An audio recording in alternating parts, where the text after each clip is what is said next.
Good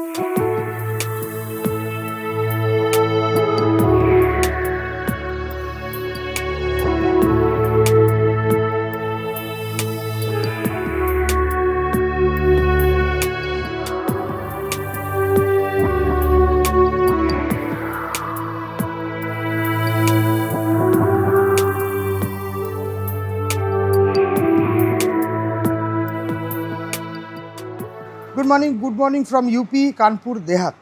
এই জায়গাটা মোটামুটি 208 কিলোমিটার আগ্রার আগে, মানে Agra is 208 kilometres more towards the north. তো গতকাল রাত্রে আমরা এখানেই থেকে গেছিলাম, কারণ আগ্রা অবধি আমরা পৌঁছতে পারিনি। বেরোতেও দেরি হয়েছিল, আর ওয়েদার কন্ডিশনস সেটা তো আপনারা আগের ব্লগ যদি দেখে থাকেন অবশ্যই জানেন। 7:37 AM আমাদের খাবার এখানে চলে এসছে, নিচেই ধাবা রয়েছে বলে দিলাম। এখান থেকেই ব্রেকফাস্ট করে বেরোচ্ছি, তাহলে রাস্তা অনেকটা টাইম বাঁচবে। চলে এসছে পনির পরাঠা, আলু পরাঠা, দই আর এই আলুর সবজি।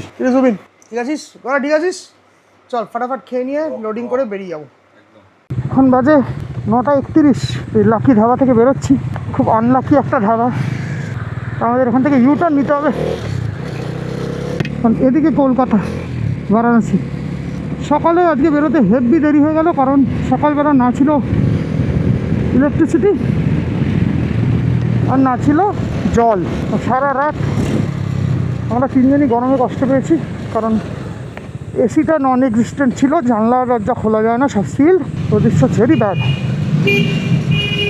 রাইডের সেকেন্ড নাইটে এত বাজে এক্সপিরিয়েন্স হলো যে কী বলবো।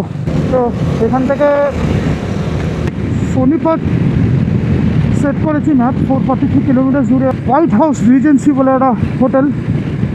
গিয়ে দেখবো, যদি পছন্দ হয় থাকবো, না হলে এগিয়ে চলে যাবো। হাতে টাইম নিয়ে এগোবো। সামনে ওটা গুগল কার হবে, উপরে প্রচুর ক্যামেরা বসানো, 100% গুগল কার। ভারত পেট্রোলিয়াম থেকে 930.14 রুপিসের তেল ভরলাম। স্পিড ভরিয়ে নিলাম। 107 টাকা লিটার দেখাচ্ছে এখানে। আজকে ফার্স্ট ফিউল আপ হয়ে গেল। আগের পেট্রোল পাম্পে এত বেশি লাইন যে বেরিয়ে এলাম। তারপরে পেট্রোল পাম্পে তেলই নেই ইন্ডিয়ান অয়েলে, এবার ভারত থেকেই ভরালাম। এদিকে Agra Chitrakoot, welcome to Bundelkhand expressway. আমাদের সোজাই যেতে হবে। আমাদের কেন দেখাচ্ছে আমরা বার্লিনে ঢুকে আছি, চেপে আছি বলে। তো এখানে ঢুকে গেলেও গোল করে ঘুরে আবার বেরোনো যায়। ওরা কাজ করি বুঝলি, কিছুক্ষণের জন্য অন্তত ম্যাপটা সেট করে রাখি। বাই চান্স যদি ভুল রাস্তায় ঢুকে যাই, তাহলে অ্যাটলিস্ট আমরা ঠিক রাস্তায় যেতে পারবো। ফোনটা মাউন্ট করেছিলাম এখানে, 2 মিনিট ফোন গরম হয়ে গেল। গরম হয়ে গিয়ে ম্যাপটা ডে মোড থেকে নাইট মোডে শিফট করে গিয়ে বললো, shifting to night mode, your phone is to cool down. মানে কোন লেভেলে গরম, কোন লেভেলে। এখন টাইম হলো 10:30। পৌঁছে গেছি আমাদের প্রথম টোল প্লাজা আজকের। তোরা কেউ নাম দেখতে পেলে দেখে বলিস তো বাবু। বাবা বাপরে বাপ, কি সরু রে। কেটা লেখা আছে সামনে, ECKHPL, Etawah Chakeri Kanpur highway private limited. Okay, আমরা আবার ডিহাইড্রেটেড হয়ে পড়েছি, তাই একটা চায়ের দোকানে দাঁড়ালাম। এখানে আমি চা খাবো, গোরা যদি চা খেতে চাই খাবে। তারপরে জল টল খেয়ে জামা কাপড় ভিজিয়ে বেরিয়ে পড়বো আবার ফটাফট। আমরা ফাইনালি 10:50 এখন বাজে, ইটাবা পৌঁছেছি। আর এই চা খাচ্ছি ধাবাতে, আদা দিয়ে চা বানিয়েছে, ভালো। দিনের প্রথম চা, গরম বেরিয়েই চলেছে। দেখা যাক কটা নাগাদ আজকে মোটামুটি আমরা কুন্ডলি পৌঁছতে পারি। কুন্ডলি সোনিপত এখান থেকে 373 কিলোমিটার বাকি। এখন বেজে গেছে 11:10। মোটামুটি আরও 7 আওয়ার্স রাইড টাইম আছে। আমরা উঠলাম আগ্রা ইটাওয়া টোল রোডে। এখন বাজে 11:20। এখানে কোনো লেন মার্কিং নেই, রাস্তা যথেষ্ট চওড়া। ফালুদার ছোটা হাতি, রাজস্থানের লাইসেন্স প্লেট। আমরা তো রাজস্থানে নেই, আমরা তো এখন यूपीতেই আছি। हाँ वो जाएंगे ना दूर, अभी अगला लखनऊ एक्सप्रेसवे लेफ्ट से है ना। हाँ इसलिए भर रहे हैं जितना भर सकते हैं। और कितना किलोमीटर लंबा है वो एक्सप्रेसवे? हम जाएंगे वो जालंधर की तरफ। ठीक है, 420 कर दीजिए पूरा। हाँ অনলাইন होगा। হ্যাঁ ঢুকলো 419 টাকা 71 পয়সা। 4.17 লিটার, সেখানে 100 টাকা 65 পয়সা লিটার। ম্যাপ বলছে এখান থেকে লেফট নিতে হবে, দাঁড়া সার্ভিস লেন নিতে হবে সোজা আগ্রা ফিরোজাবাদ, এদিকে হতে গোটপুর। এবারে আরও 450 মিটার পর লেফট টার্ন আছে। আগ্রা লখনউ এক্সপ্রেসওয়ে প্রথম বোর্ড দেখতে পেয়ে গেছি। ওরা भी खड़ा उमा side left on to the ramp এইটা র্যাম্প টোল রোড আচ্ছা এ অদ্ভুত ভাবে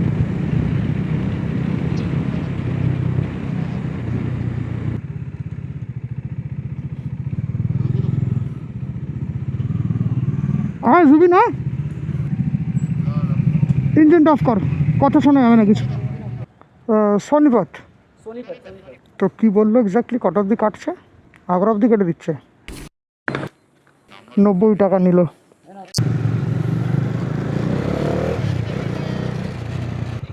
ওকে লাইফে ফার্স্ট টাইম আগ্রা লখনউ এক্সপ্রেসওয়েতে উঠতে চলেছি হেভি এক্সাইটেড জানি গরমে হাল খারাপ হয়ে যাবে তাও উঠতে জানা তো এখন টাইম হলো 12:25 আমরা এখন দাঁড়িয়ে আছি আগ্রা লখনউ এক্সপ্রেসওয়ের ওপরে এবার বাইক উড়বে আর গরমে উড়বে এই লেনটার কন্ডিশন খুব একটা ভালো না এই দুটো লেন ঠিক আছে এটা 6 lane highway expressway to be precise আমাদের মোটামুটি এখান থেকে ঢুকলাম সেখান থেকে 72 কিলোমিটার পরে আমরা রিং রোড দিতে হবে ইনার রিং রোড ধরে বেরিয়ে যাবো আমরা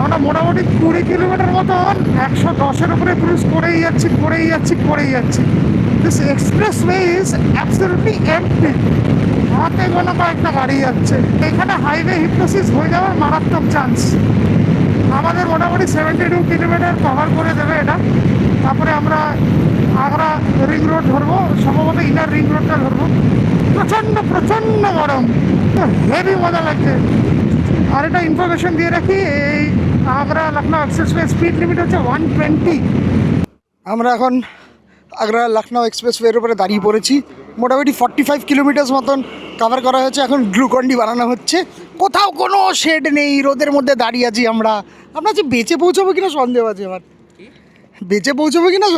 এই অবস্থায় আমরা দাঁড়িয়েছিলাম বলে জুবিনের বেশ শরীর খারাপ করছিল কিন্তু মুখে চোখে জামা কাপড়ে জল দিয়ে চালানোর পর একটু বোধহয় জুবিন বেটার ফিল করছে কিরে জুবিন একটু বেটার ফিল করছিস তো হ্যাঁ বাঁচালি টেনশনে পড়ে গেছিলাম আরেকটা জিনিস জুবিনের টুথলেস অর্থাৎ ট্রায়াম্প স্ক্র্যাম্বলার 400X ওভারহিট হয়ে গেছিলো সিগন্যাল দিতে শুরু করেছিল কিছুক্ষণ দাঁড়ানোর পর এখন ওই চেক ইঞ্জিন লাইটটা অফ হলো ওটা অন হয়ে গেছিলো তো নোটিফিকেশান কিছু দেয়নি আমরা স্পেকুলেট করলাম যে ওটা বোধহয় ওভারহিটিংয়ের জন্যই হচ্ছে মানে 115-120-তে ক্রুজ করলে এই ওয়েদারে আমার মনে হয় না নিতে পারবে গোড়ার আর আমার বাইকের এখনও কোনো সমস্যা দেখা যায়নি কিন্তু হতেই পারে জিজ্ঞেস করে ঢোকা পুক করে ঢুকিয়ে দিস না বুঝতে তো পারছি না মানে গাড়িটা আটকে গেছে এখানে এই ভুল ঢুকেছে 4 চাকাটা ধোয়ার কথা না এখানে আমরা মোটামুটি 60-62 কিলোমিটার মতন কভার করে ফেলেছি 10 কিলোমিটার বাদে এক্সপ্রেসওয়েটা আমাদেরকে ছাড়তে হবে মারাত্মক ক্রসফিজ দিচ্ছে ওদিকে একটা বজরংবলী পরবর্তী আমরা এখন আগ্রা ইনার রিং রোড ধরছি একটা রাস্তা সোজা গিয়ে এদিকে ডান দিকে বেঁকছে একটা রাস্তা বাঁ দিকে বলে আগ্রার ভিতরে ঢুকে যাচ্ছে আমাদেরকে ইনার রিং রোডটাই দেখালো ম্যাপে তো সেটাই নিয়ে নিলাম বেসিক্যালি এদিকে কিছুই চিনি না তো ম্যাপ যা দেখাচ্ছে সেটার উপরেই ভরসা করে এগোচ্ছি আর তারপরে ফোন ওভারহিট হয়ে যাচ্ছে এটা আরেকটা সমস্যা এবার এখান থেকে দেখাচ্ছে 7 কিলোমিটার স্ট্রেট এটা Agra inner ring road show করছে এখন বাজে 1:50 PM আগ্রা ডেভেলপমেন্ট অথরিটি এটা পুরো অন্যরকম দেখতে টোল প্লাজাটা অফ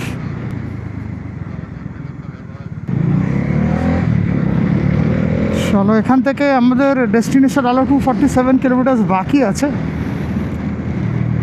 5 ঘন্টা 5 মিনিট দেখাচ্ছে কটার সময় যে পৌঁছাবো কে জানে আমাদের বোধহয় 9টা বাজবে আজকে চলো এক্সিট নিয়ে নিলাম টুয়ার্ডস ন্যাশনাল হাইওয়ে 19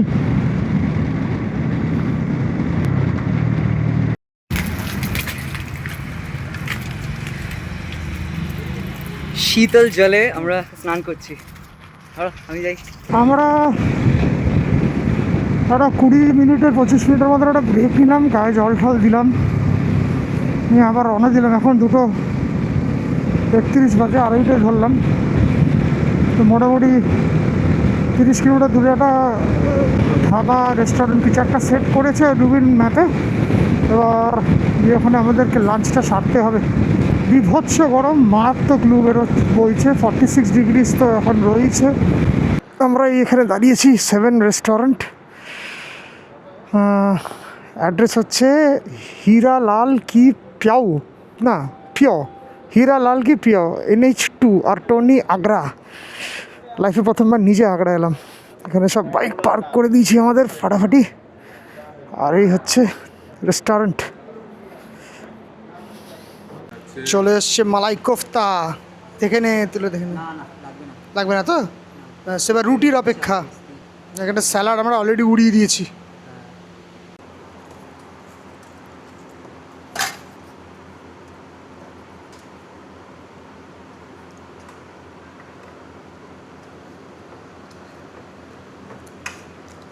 গুড। যাতে মারামারি না করে সবাইকে 0.66 করে দিয়ে দিয়েছি।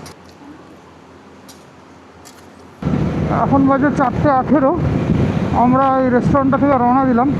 অনেকক্ষণ রেস্ট নিলাম, কারণ এই গরমটা কাটিয়ে বেরোনো দরকার ছিল।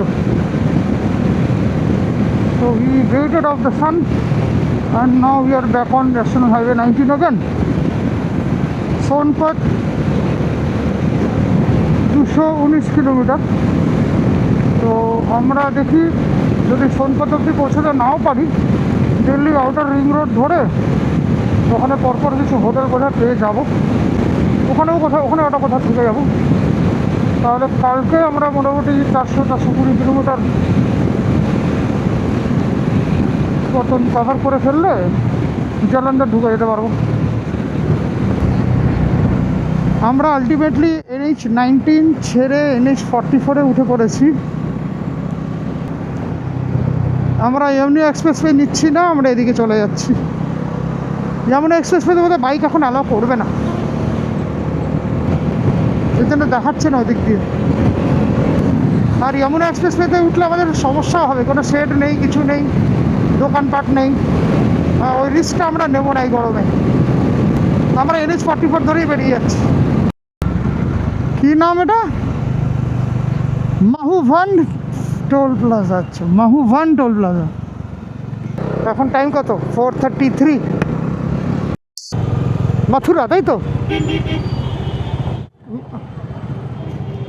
ওটাই ভয় পাচ্ছি, স্যাডেল ব্যাগটা লেগে যাবে। ফুল কেয়াস। এখন গল্প হচ্ছে জুবিনের শরীর খারাপ করছে, জুবিনের বেশ শরীর খারাপ করছে। আর এই অবস্থায় রাইড কন্টিনিউ করাটা বুদ্ধিমানের কাজ হবে না। তাই আমরা মথুরাতে হোটেল খুঁজছি। ম্যাপে একটা হোটেল সেট করেছি, দেখি গিয়ে সেটা আদৌ এক্সিস্ট করে কি না। আমরা মথুরা ঢোকার পর জুবিনের শরীরের অবস্থা খুব খারাপ হয়ে যায়। আমরা সবাই প্রচণ্ড টায়ার্ড ছিলাম, and the reason was ইয়েস্টারডেজ hotel. জঘন্য হোটেলে ছিলাম, সারা রাত কারেন্ট ছিল না, গরমে মাথা খারাপ হয়ে গেছিলো। সো আমরা মথুরাতে স্টে নিয়ে নিয়েছি। So we are staying at Etsy Shri Krishna residency. রুমটা তো দেখতেই পাচ্ছেন, এই হলো তার কার্ড, একটা স্ক্রিনশট নিয়ে নিতে পারেন। এখানে বেশ একটা সিঙ্গেল বেড আছে, ডাবল বেড আছে, এসি ভালো কাজ করছে। ওয়াশরুমটা আপনাদেরকে একটু দেখাই। জুবিনের পাস্ট এক্সপিরিয়েন্স খুব ভালো উইথ ইটসি, সো ও রেকমেন্ড করলো, গুগল করে সার্চ করে বের করলো। So turn out pretty good. তো চাইছিল 2200 টাকায় রুমটার জন্য, কিন্তু আমরা নেগোশিয়েট করে 1800 টাকায় রাজি করিয়েছি। কালকে আমরা এখান থেকে আম্বালা টার্গেট নিয়েছি। We are taking shorter targets this time, যাতে ওই 550-600 কিলোমিটার টার্গেট নিয়ে গরমে মানে অসুস্থ হয়ে পড়ার থেকে it's better that we take shorter targets. একবার পাহাড়ে চলে যাই, তারপর ওয়েদারটা ভালো হয়ে যাক, তারপরে যেরকম নর্মাল ডিস্টেন্সেস আমরা কভার করতে পারবো সেরকমই করবো, যেরকম করা হয় আর কি। টেম্পারেচার্স খুব হাই, 46 ডিগ্রিজ, আর লু বইছে। It's actually not recommended to ride in this conditions. আমরা তো গতকাল এবং আজকে রাস্তায় অন্য কোনো রাইডার দেখতেই পেলাম না, না আমাদের সাইডে না উল্টো সাইডে। মানে অ্যাজ ইফ আমরাই শুধু বাইক রাইডে বেরিয়েছি। কি জুবিন, কাউকে দেখলি না?